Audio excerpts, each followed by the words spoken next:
Hello friends, I'm Amir Iqbal and I once again welcome you to my channel English at Ease। Last class में मैंने study किया था present continuous और मैंने बात भी की थी आपसे कि जब आप बात करते हैं इंग्लिश बोलने के लिए तो सबसे पहले हमें टेंस सीखना ज़रूरी होता है। उन टेंसेस में भी जो टेंसेस ज़्यादा बोले जाते हैं उसके बारे में हम लोग बात करेंगे। साथ ही साथ हम लोग बात करें क्योंकि होता क्या है गाइज, टेंसेस से हम लोग किसी भी सेंटेंस की फॉर्मेशन जानते हैं, साथ ही साथ किसी भी काम के होने का समय जानते हैं क्योंकि आप टाइम वर्ड्स भी आपको मिलेगा और वहाँ पर आपको आमतौर से फॉर्मेशन भी मिलती है। तो उसी क्रम में हम लोग आज बात करने वाले हैं प्रेजेंट परफेक्ट की। प्रेजेंट परफेक्ट निहायत ही ज़्यादा बोला जाता है इंग्लिश में, बहुत ज़्यादा हम लोग इंग्लिश में यूज़ करते हैं प्रेजेंट परफेक्ट का। तो उसी के बारे में हम लोग आज बात करने वाले हैं। सो चलिए स्टार्ट करते हैं। यहाँ आप देख सकते हैं मैं ऑलरेडी बना चुका हूँ जो स्टडी मटेरियल है प्रेजेंट परफेक्ट टेंस। जहाँ तक पहचान के बारे में बात है, प्रेजेंट परफेक्ट टेंस आमतौर से खत्म होते हैं चुका है, चुकी है, लिया है, दिया है, इस तरह के सेंटेंसेस पर। मैंने खाना खा लिया है, मैंने पढ़ाई कर ली है, वो आ गया है। तो इस तरह से आप इसको हिंदी में पहचान पाएंगे क्योंकि जाहिर सी बात है हम लोग हिंदी से इंग्लिश सीख रहे हैं तो हमें पहले हिंदी आना चाहिए, फिर इसको हम इंग्लिश में ट्रांसलेट आसानी से कर पाते हैं। और जैसे कि आप देख सकते हैं अफर्मेटिव सेंटेंस पिछली बार बात हुई थी कि these are the affirmative sentences, ये अफर्मेटिव सेंटेंसेस है। और जब आप बात करते हैं प्रेजेंट परफेक्ट की तो वहां पर हेल्पिंग वर्ब ये टाइम वर्ड होता है हैव और हैज, आई, यू, वी, दे। और जितने भी प्लूरल सब्जेक्ट्स होते हैं उनके साथ हैव, ही, शी, और जितने भी सिंगुलर थर्ड पर्सन होते हैं उनके साथ हैज, सिंगुलर भी हो और थर्ड पर्सन भी। तो वहां पर आप हैज यूज करते हैं। मैं खेल चुका हूँ, आई हैव प्लेड। जैसे कि आप यहाँ स्ट्रक्चर भी देख सकते हैं, I have action third form, you have action third form, we have action third form, they have action third form, he has action third form, she has action third form. इस तरह से structures देने से, इस तरह से structure बनाने से सेंटेंस थोड़ा सा आसान हो जाते हैं क्योंकि हमें बहुत सारी चीज़ें याद रखनी पड़ती हैं कि आई के साथ ये वाली फॉर्म आएगी और आई के साथ हैव आएगा, ये वाली फॉर्म आएगी। यहाँ पर simply I have action third form, you have action third form, we action third form. तो मैं खेल चुका हूँ, आई हैव प्लेड, आप खेल चुके हैं, यू हैव प्लेड, हम खेल चुके हैं, वी हैव प्लेड, वे लोग खेल चुके हैं, दे हैव प्लेड, वह खेल चुका है, ही हैज प्लेड, और वह खेल चुकी है, शी हैज प्लेड। मैं लिख चुका हूँ, आई हैव रिटन, आप लिख चुके हैं, यू हैव रिटन, हम लोग लिख चुके हैं, वी हैव रिटन। तो इस तरह से आप सेंटेंसेस बनाते हैं।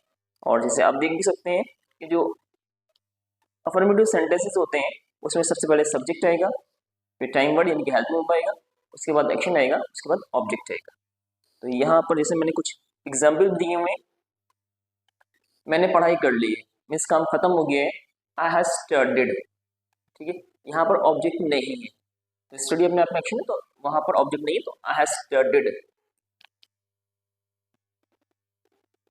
वह स्कूल चला गया है। ठीक है, जब ही और शी के बारे में बात करेंगे तो वहाँ हैज आता है, he has gone to school, ये वह स्कूल चली गई है तो she has gone to school.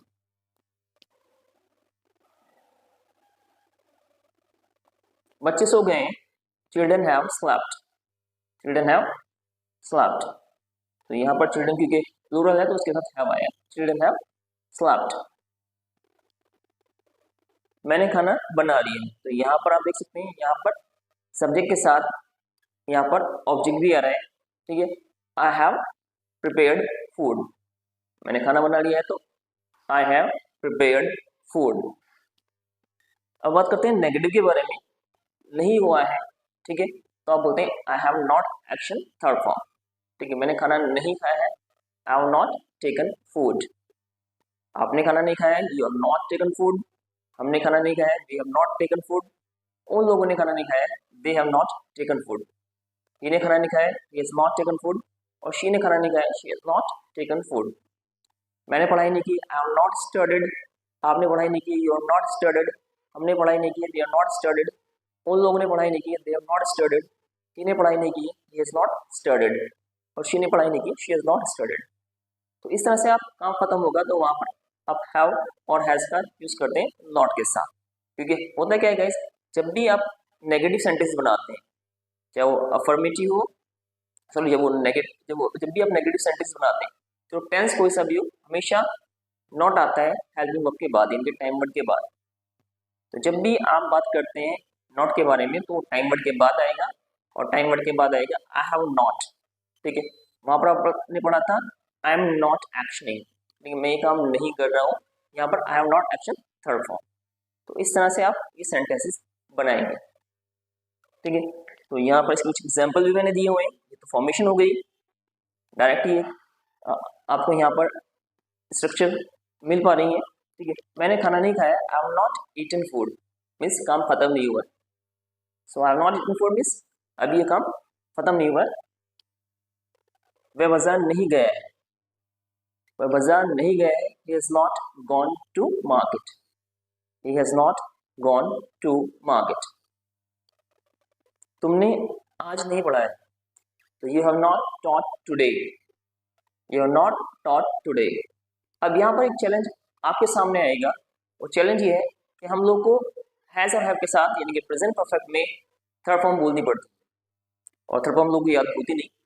तो सीधा सा एक सोल्यूशन ये है फिलहाल के लिए कि मैक्सिमम थर्ड फॉर्म वर्ब के पीछे ईड लगकर यानी कि एक्शन के पीछे ईड लगकर बनती। तो प्ले है तो प्लेड हो गया, स्टडी है तो स्टडीड हो गया, वॉक है तो वॉकड हो गया, टॉक है तो टॉक्ड हो गया, ऑपरेट है तो ऑपरेटेड हो गया, लिसन है तो लिसन्ड हो गया, क्लीन क्लीन्ड हो गया। तो मैक्सिमम थर्ड फॉर्म वर्ब के पीछे ईड लगकर बनती है। तो फिलहाल के लिए आप ऐसा कर सकते हैं, जो एक्शन की थर्ड फॉर्म आपको नहीं आती उसमें आप ईड लगा दें। ठीक है, this is not a permanent solution, लेकिन ये थोड़ा सा आपको हेल्प करेगा। परमानेंट सोल्यूशन के लिए आपको थर्ड फॉर्म्स याद करनी पड़ेगी। ठीक है, जैसे मैंने कहा कि मैंने खाना खा लिया है, तो यहाँ ईडिंग लेगा आई हैव ईटन फूड। ठीक है, इस तरह से आप बात करते हैं। अब अगर आप सवाल करते हैं तो सवाल करने के लिए यहाँ पर आप देख सकते हैं have you action third form, यहाँ हैव आएगा और हैव के साथ वर्ब की थर्ड फॉर्म आएगी। वही जैसे फॉर्मेशन आप देख सकते हैं, जब आप सवाल करते हैं सबसे पहले क्या आएगा, helping verb, then subject, then verb, then object.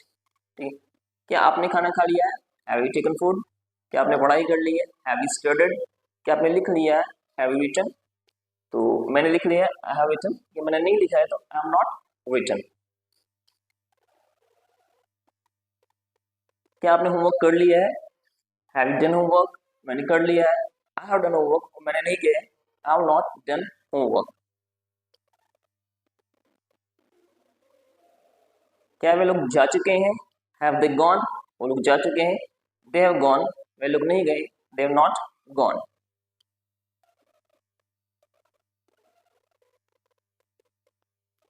ठीक है, अब अगर ही और शी के बारे में बात करें तो वहां पर सवाल होता है हैज से। ठीक है, क्या माँ ने खाना बना लिया है, हैज मदर प्रिपेयर्ड फूड, माँ ने खाना बना लिया है, मदर हैज प्रिपेयर्ड फूड। और माँ ने खाना नहीं बनाया तो mother has not prepared food. तो इस तरह से आप बात करते हैं जब आप बात करते हैं ही और शी के बारे में।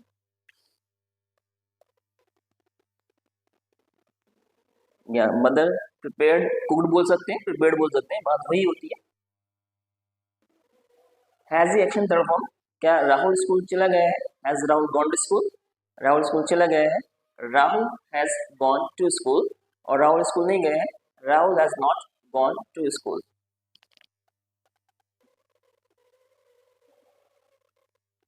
अभी तक जो हमने किया गाइस, ये हम लोगों ने कंफर्म किया। कंफर्म मींस जब जवाब हाँ या ना में आता है। Has Rahul gone to school, या तो गया है तो Rahul has gone to school, और नहीं गया तो Rahul has not gone to school. लेकिन सभी सवाल कंफर्म किए जाते हैं ऐसा नहीं है। आप इंक्वायर करते हैं, और जब इंक्वायर करते हैं तो वहां पर सवाल होते हैं क्वेश्चन वर्ड के साथ, what, where, why, how, when, which, ये सब क्वेश्चन वर्ड्स। तो यहाँ पर तुमने क्या खाया है, तो क्या मीन्स उस चीज का नाम जो आपने खाया है। जब भी आप बात करते हैं वर्ड के बारे में तो वहां पर आपको नेम ऑफ द ऑब्जेक्ट और नेम ऑफ द एक्शन बताना पड़ता है। तो वहां पर आपने तुमने क्या खाया है, व्हाट हैव यू ईटन या व्हाट हैव यू टेकन। मैंने आइसक्रीम खाई है, आंसर में आई हैव ईटन आइसक्रीम। ठीक है, मैंने खाना खाया है, आई हैव ईटन फूड। तो इस तरह से आप जवाब देंगे। वे कहाँ गया है, मीन्स उस जगह का नाम जहाँ हो गया है, where has he gone, he has gone to market, he has gone to college, he has gone to school। इस तरह से आप बात करेंगे। तुम कैसे आए हो, हाउ हैव यू कम, मैं स्कूटर से आया हूँ, I have come by scooter, मैं कार से आया हूँ, I have come by car. तो इस तरह से आप जवाब देते हैं। यहाँ पर गाइस मैंने प्रैक्टिस के लिए, क्योंकि होता क्या देखिए गाइस, आप सिर्फ होमवर्क कर लेते हैं, दैट्स नॉट इनफ। कहा जाता है स्पीकिंग कम्स बाय स्पीकिंग, बोलने से बोलना आता है। जितना ज्यादा आप बोलोगे उतनी ज्यादा बेहतर आप कर पाओगे। क्योंकि होता क्या है, हम लोग की टंग फ्लेक्सिबल नहीं होती, हम लोग की टंग आमतौर से इंग्लिश के शब्द हमारी जबान में नहीं आते। तो उसके लिए जरूर होता है कि जो भी हम लोग होमवर्क करें उसको बोल कर गए। मैंने खाना खा लिया, I have taken food, you have taken food, we have taken food, they have taken food. तो जरूरी है जबान से बोलना, क्योंकि जबान से आप बोलोगे तो उतनी ही टंग आपकी शार्प होगी, उतनी फ्लेक्सिबल होगी, और आप चीज आसानी से चीजों को कर पाएंगे। यहाँ पर मैंने कुछ आम एक्शंस आपको दिए हैं प्रैक्टिस के लिए, ठीक है। जैसे नीड द डो, आटा गूंदना, ठीक है। मैंने आटा गूंथ लिया है, I have kneaded the dough. आपने गूंथ लिया है, you have kneaded the dough. क्योंकि ये आप होमवर्क करके आप मुझे कमेंट बॉक्स में भेजेंगे करके। तो यहाँ कुछ मैंने एक्शन लिए हैं, नीड द डो, आटा गूंथना। So I have kneaded the dough, you have kneaded the dough, we have kneaded the dough. इस तरह से आप सेंटेंसेस बनाएंगे। सीजन वेजिटेबल्स, छौंक लगाना। सीजन आमतौर से ऋतु को ही बोलते हैं, मौसम को ही बोलते हैं, लेकिन छौंक लगाना सब्जी में, दाल में, वो भी सीजन होता है, जो कि एक वर्ब है, एक action. So I have season vegetable, मैंने छौंक लगा लिया है सब्जी में। अप्लाई मर्चल, मेहंदी लगाना, ठीक है। मैंने मेहंदी लगा ली है, आई हैव अप्लाइड मर्चल। और उसने मेहंदी लगा ली है, शी हैज अप्लाइड मर्चल। मूव द फ्लोर, पोंछा लगाना। मैंने पोंछा लगा लिया है, I have moved the floor. माँ ने पोंछा लगा लिया, mother has moved the floor. मेरी सिस्टर ने पोंछा लगा लिया है, my sister has moved the floor. तो इस तरह से आप सेंटेंस बनाते हैं प्रेजेंट परफेक्ट। होप आपको वीडियो पसंद आया होगा, आपको प्रेजेंट परफेक्ट समझ आया होगा। अगर आपको वीडियो पसंद आया है तो वीडियो को लाइक करें, शेयर करें, बेल आइकन बजाना ना भूलें, जिससे कि मेरे वीडियो की नोटिफिकेशन आपको समय पर मिलती रहे। तो it's all about from my side. Thank you very much.